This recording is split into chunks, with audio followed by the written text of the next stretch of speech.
The Grills.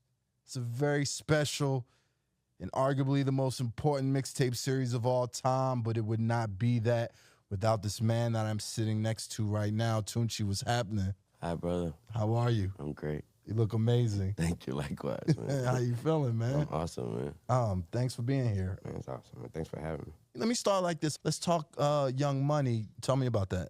I mean, excited about those. You know, you already know how I am when it comes to trying to, I hate using the word make, but, you know, trying to make an artist. Okay. You know what I mean? Because they make themselves. That's why I hate using the word. But I guess the word would be break. Trying to break. Trying to break. Yeah. And promote. So, exactly. So, Co-sign. exactly. So, that right there always get me excited. Just working with new artists and just working with the artists and seeing what they can do and putting my paint to it and my little 2 cents and we figure it out. And these artists who I have right now, I remember asking Mac, I'm not sure exactly when, if it was last year or the year before, but I remember asking him, just letting him know like I'm ready to, you know, we so focused on what myself, with Nikki doing, and we felt like it's time, let's get some new artists, let's see what's up. We ran into these people that we have, these guys we have, and we fell in love. Once he sent them to me, get the yeah and nay, it was already a go. And I am beyond excited for these people. That's amazing. What type of, like, seeing where you are at this space in your career, what type of tutelage do you give to them? I always lead by example, first of all. You know what I mean? So what I mean by that is invite them to a session, invite them to things I have going on, things like, you know, anything, media purposes, award shows, TV shows, anything, things like this. Right. Just so they can lead by example, so they can see, okay, this is what it takes. But the main thing is that studio. Them to see me in the studio and see what it takes, and, you know, when their eyes are getting heavy, you know, and they see that minds are wide the fuck open, you know what I mean? And they like, wait, he the one with the, you know what I mean? So it's the Tom Brady effect. Absolutely. You know what I mean? But then at the same time, what I mean by that is you always hear about how Belichick, or if it was Bruce Arians or whoever, would call Tom out in front of the whole team, and Tom was all for that. Right. You know what I mean? So they would also, the comparison would be them getting to see myself in the studio when they know they're tired. Right. And they know even though my eyes are wide the fuck open, they know, yeah, he's tired too, but they see, okay, he put himself through this, and he's calling himself out at this point in his career. You know what I mean? It could be for a word or two. You know what I mean? It could be for a sentence. And see, he's going that hard. It matters that much. And that's all I try to show when I say lead by example. And then when it comes to advice on any situation, I'll make sure they go down the right path. You know what I mean? That's all I can do is point you into the right direction, push you, nudge you into the right direction. Now you got to jump and go. Would anything at this point surprise you after, you know, having the type of successes you've had in your career and have had with artists? Is there anything like you feel like is left, like you'd be like, what? Oh shit. As far as, what do you mean, like music surprise? From my artist, From yours. the surprising fact is just what they can do, you know, and being different from what I hear. You know what I mean? And I mean, period. Just if you catch my ear, I believe in my ear. You know what I mean? I believe in my ear. I got us this far. So the surprise factor is just every time I cut on something new from them. You know what I mean? And also, like I said, surprising them in a sense, by showing them something that they didn't know they can do. Or maybe they knew they can do it and showing them how well they can do it. Yeah. Deep. What keeps you inspired after all this time when it comes to music? That itself, music. That itself, creativity, art, the whole process of coming up with a verse, the how am I gonna come up with it? Should I listen to the beat first, or should I just start thinking of something? And then I have so many patterns of how I approach a song, Right. in so many ways, and it's a blank canvas every time, and I am the paint. Absolutely. And I'm just about to jump on that hoe. For you, is it like more comparable to sports in a sense? Like, I think about it like every year a team balls incredibly hard then a new year starts, and it's like, okay, you gotta go Do get it another again. chip.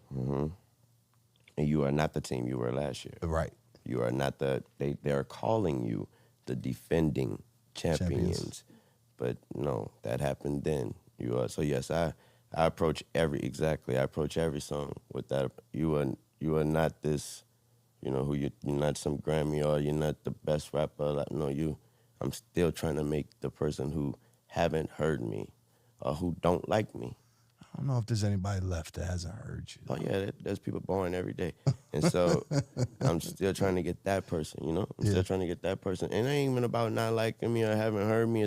There's a lot of people who haven't heard me. And then it's about just connection, that alone. And if I'm approaching that, if I approach a song with the idea of, hey, I'm the best, and you should know that, you listener.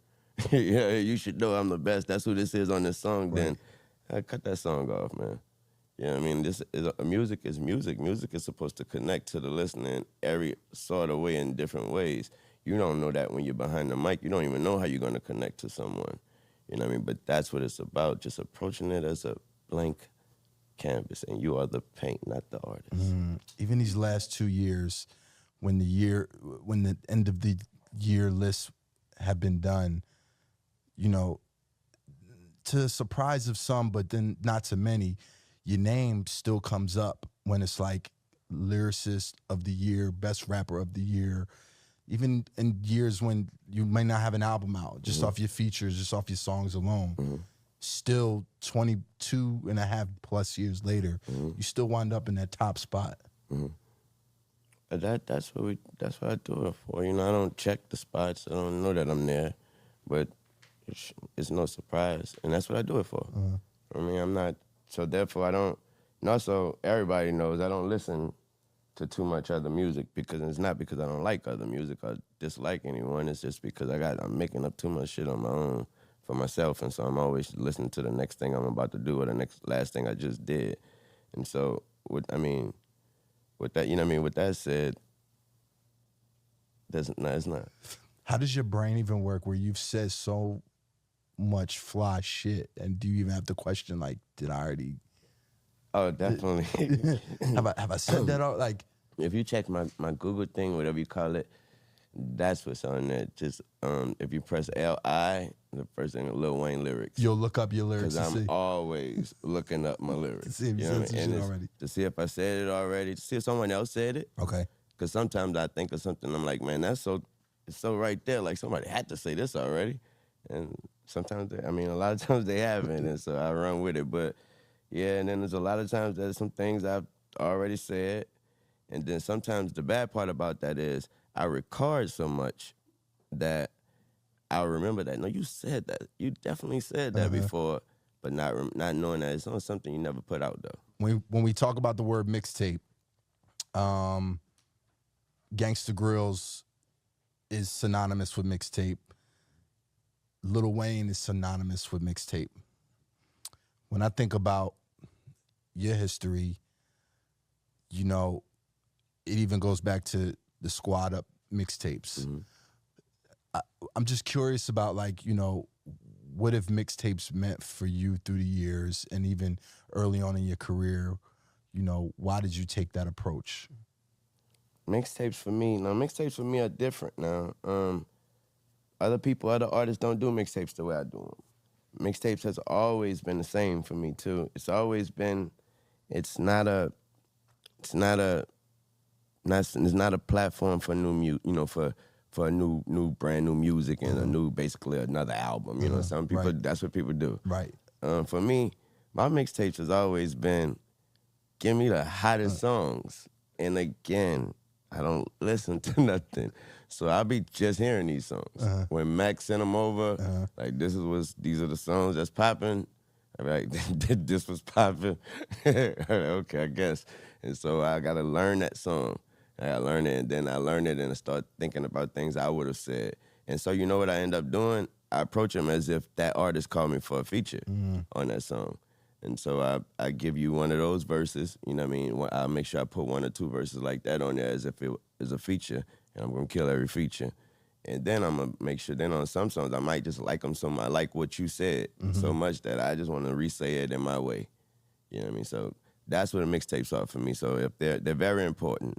They're very important for the artists themselves, especially for me. I made them important for me. Absolutely. Yeah, I made them important for me because of how hard I go on them, and so I definitely think mixtapes are very important. Dedication to